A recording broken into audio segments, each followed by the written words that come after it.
Hello everyone, ಈ ಒಂದು video ನಮ್ಮ KPCL ಆಸ್ಪಿರೆಂಟ್ಸ್ಗೆ ಯೂಸ್ಫುಲ್ ಆಗೋಂಥ ಒಂದು ವಿಡಿಯೋ ಆಗಿರುತ್ತೆ. ಸ್ನೇಹಿತರೆ, ನಿಮ್ಮೆಲ್ಲರಿಗೂ ಗೊತ್ತಿರಬೇಕು, KPCL ಎಕ್ಸಾಮ್ ಮಾಡಬೇಕಂತೇಳಿ ರೀಸೆಂಟಾಗಿ ಸುಪ್ರೀಂ ಕೋರ್ಟು ತನ್ನ ಜಡ್ಜ್ಮೆಂಟಲ್ಲಿ ಕೊಟ್ಟಿತ್ತು.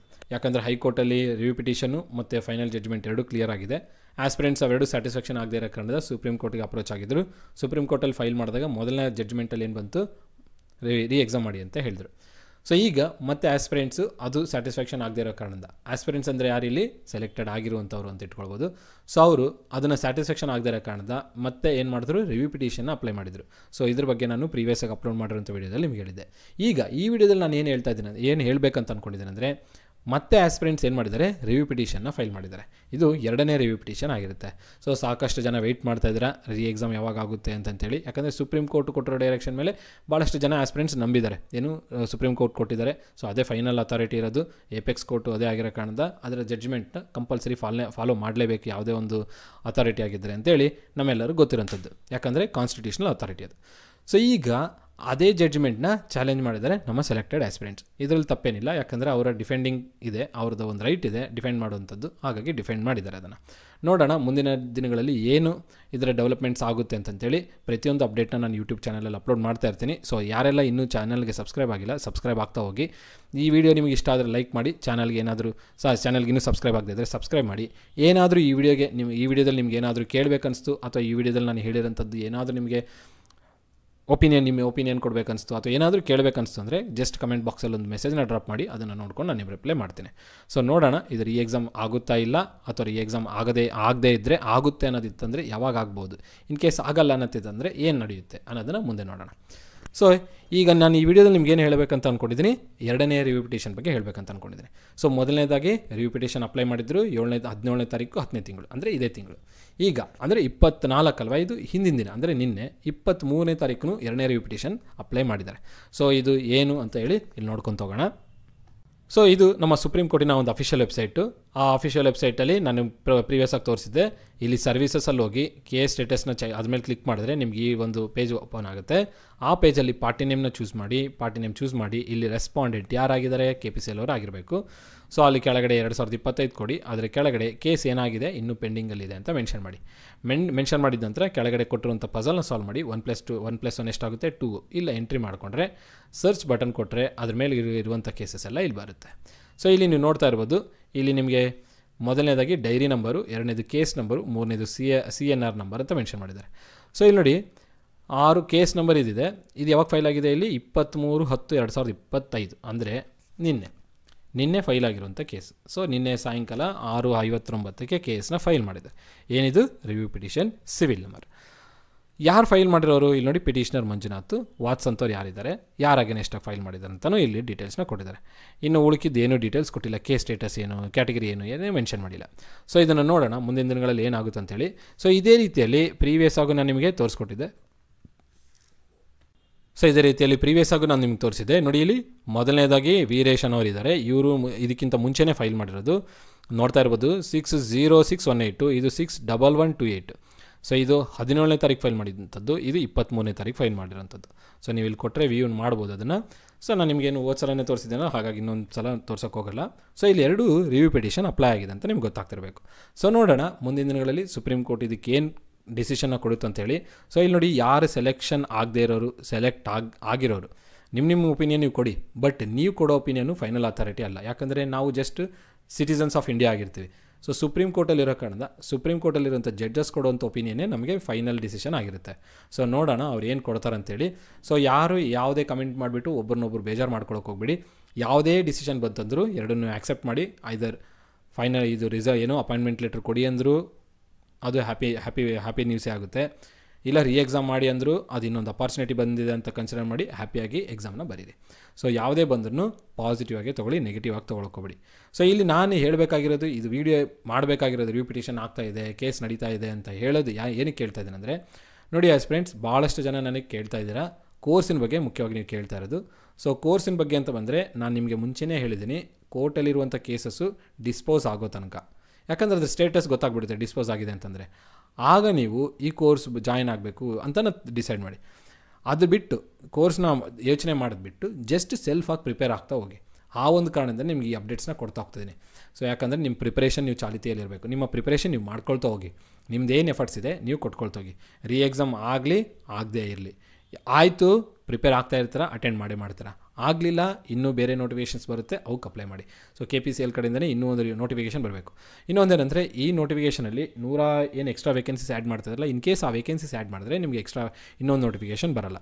ಸೊ ಇಲ್ಲೇನಾಗುತ್ತೆ, ಫ್ರೆಷರ್ಸ್ಗೂ ಪೆಟ್ಟಾದಂಗೆ ಆಗುತ್ತೆ, ಮತ್ತು ಇನ್ನೊಂದು 7-8 ವರ್ಷ ವೆಯ್ಟ್ ಮಾಡಬೇಕಾಗುತ್ತೆ ಆ ಒಂದು ಎಕ್ಸ್ಟ್ರಾ ವೇಕೆನ್ಸೀಸ್ ಆ್ಯಡ್ ಮಾಡಿಬಿಟ್ರೆ.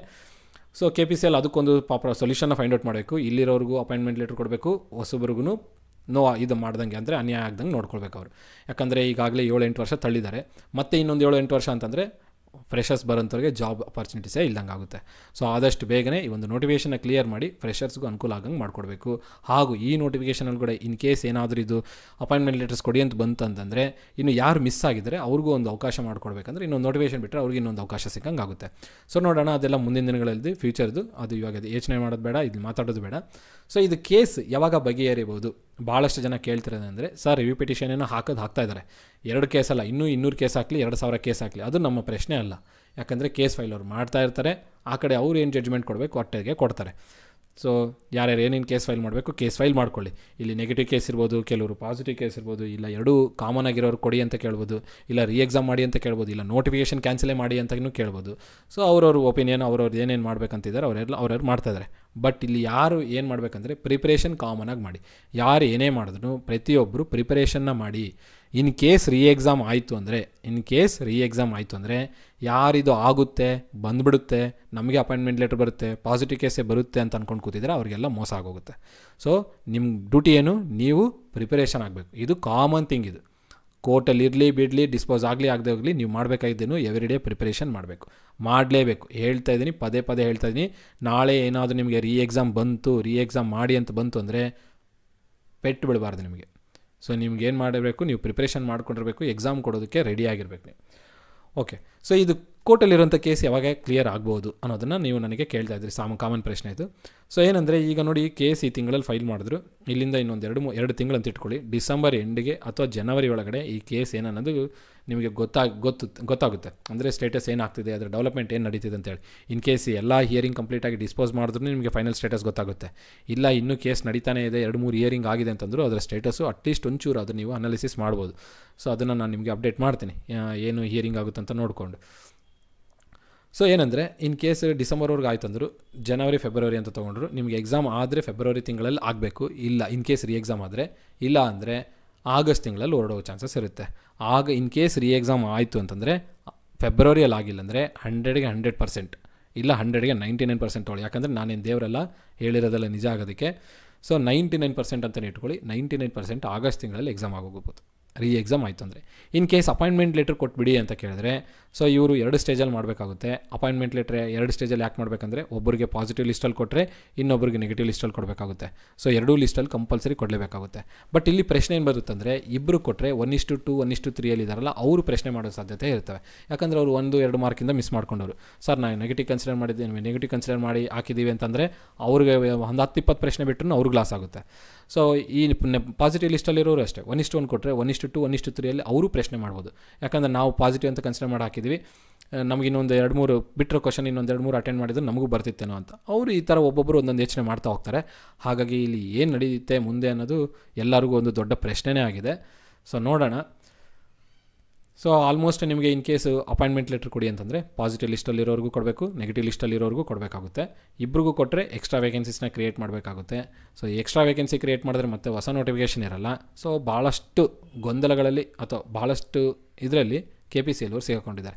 ಇವುಗಳಿಗೆಲ್ಲ ಸೊಲ್ಯೂಷನ್ ಅವರೇ ಕೊಡಬೇಕು. ಅವರು ಕರೆಕ್ಟಾಗಿ ನಿರ್ಧಾರ ಮಾಡಿ ನಾವು ಇದನ್ನು ಮಾಡಬೇಕು ಅಂದ್ಕೊಂಡಿದ್ವಿ, ಒಬ್ರಿಗೂ ಅನ್ಯಾಯ ಆಗದಂಗೆ, ಒಂದು ಯಾರಿಗೂ ಇದರಿಂದ ಈ ಒಂದು ನೋಟಿಫಿಕೇಷನಿಂದ ಯಾರಿಗೂ ಪೆಟ್ಟಾಗಲ್ಲ, ನಾವು ಮಾಡಿರೋ ಕೆಲಸದಿಂದ ಯಾರಿಗೂ ಪೆಟ್ಟಾಗಲ್ಲ ಅನ್ನೋ ರೀತಿಯಲ್ಲಿ ನೋಡಿಬಿಟ್ಟು ಅವ್ರು ಡಿಸಿಷನ್ ಕೊಡಬೇಕಾಗುತ್ತೆ. ಯಾಕಂದರೆ ಕೋರ್ಟಲ್ಲಿ ಒಬ್ಬನಿಗೆ ಅನ್ಯಾಯ ಆದರೂ ಅದು ಎಲ್ಲರಿಗೂ ಅನ್ಯಾಯ ಆದಂಗೆ. ಸೊ ನೀವು ಅನ್ಬೋದು, ಭಾಳಷ್ಟು ಜನ ನನ್ನ ಕಮೆಂಟ್ ಆಗ್ತಿರ್ತಾರೆ, ಸರ್ ಒಬ್ಬನಿಂದ ನಮಗೆ ಎಲ್ಲ ನೋಟಿಫಿಕೇಷನ್ ವೆಯ್ಟ್ ಮಾಡ್ತಾರೆ ಅಂತೇಳಿ. ಬಟ್ ಕೋರ್ಟಿನ ವಿಚಾರದಲ್ಲಿ ಒಬ್ಬನಿಗೆ ಅನ್ಯಾಯ ಆದರೂ ಎಲ್ಲರಿಗೂ ಅನ್ಯಾಯ ಆದಂಗೆ. ಹಾಗಾಗಿ ಅವರು ಅದೇ ದಿಕ್ಕಿನಲ್ಲೇ ಥಿಂಕ್ ಮಾಡ್ತಾರೆ. ನೀವು 622 ಜನದೊಳಗಡೆ 621 ಜನಕ್ಕೆ ಬಿಟ್ಟು ಒಬ್ಬನಿಗೆ ಅನ್ಯಾಯ ಆದರೂ ಅದು 622 ಜನಕ್ಕೆ ಅನ್ಯಾಯ ಆದಂಗೆ ಆಗುತ್ತೆ. ಸೊ ನೋಡೋಣ ಅವ್ರು ಯಾವ ರೀತಿಯಲ್ಲಿ ನೋಡಿಬಿಟ್ಟು ಕೊಡ್ತಾರಂತಂತೇಳಿ. ಆದಷ್ಟು ಇದು ಬೇಗನೆ ಕೇಸ್ ಕ್ಲಿಯರ್ ಆಗಲಿ. ಐದರು ಎಲ್ಲರಿಗೂ ಅಪಾಯಿಂಟ್ಮೆಂಟ್ ಕೊಟ್ಟಾದರೂ ಕ್ಲಿಯರ್ ಮಾಡಲಿ, ಇಲ್ಲ ಎಕ್ಸಾಮ್ ಮಾಡಾದರೂ ಕ್ಲಿಯರ್ ಮಾಡಲಿ. ಸೊ ಎರಡರೊಳಗೆ ಯಾವುದಾದ್ರೂ ಒಂದು ಸ್ಟೆಪ್ನ ಬೇಗನೆ ನಮ್ಮ ಸುಪ್ರೀಂ ಕೋರ್ಟ್ ಅವ್ರು ತೊಗೊಳ್ಬೇಕು. ಆದಮೇಲೆ ಸ್ಟೂಡೆಂಟ್ಸ್ ನೀವು ಸೊ ಏನೇ ಡಿಸಿಷನ್ ಬರಲಿ ಪಾಸಿಟಿವ್ ಆಗಿ ತೊಗೊಳ್ಳಿ, ಏನೇ ಡಿಸಿಷನ್ ಬಂದರೂ ಪಾಸಿಟಿವ್ ತೊಗೊಳ್ಳಿ. ಇಲ್ಲಿ ಬೇಜಾರಾಗೋಂಥ ವಿಚಾರ ಇದೆ, ಎಲ್ಲರಿಗೂ ಬೇಜಾರಾಗ್ತಿದೆ, ನಮಗೂ ಬೇಜಾರಾಗುತ್ತೆ. ಯಾಕಂದರೆ ಕಷ್ಟಪಟ್ಟಿರ್ತೀರ, ಹಗಲು ರಾತ್ರಿ ಓದಿರ್ತೀರ, ಎಕ್ಸಾಮ್ನ ಅಟೆಂಡ್ ಮಾಡಿರ್ತೀರ, ಸ್ಕೋರು ಮಾಡ್ಕೊಂಡಿರ್ತೀರ, ಆದಮೇಲೂ ಈ ಥರ ಆಗೋಗ್ಬಿಟ್ರೆ ಯಾರಿಗೇ ಆಗಲಿ ಬೇಜಾರಾಗೇ ಆಗುತ್ತೆ.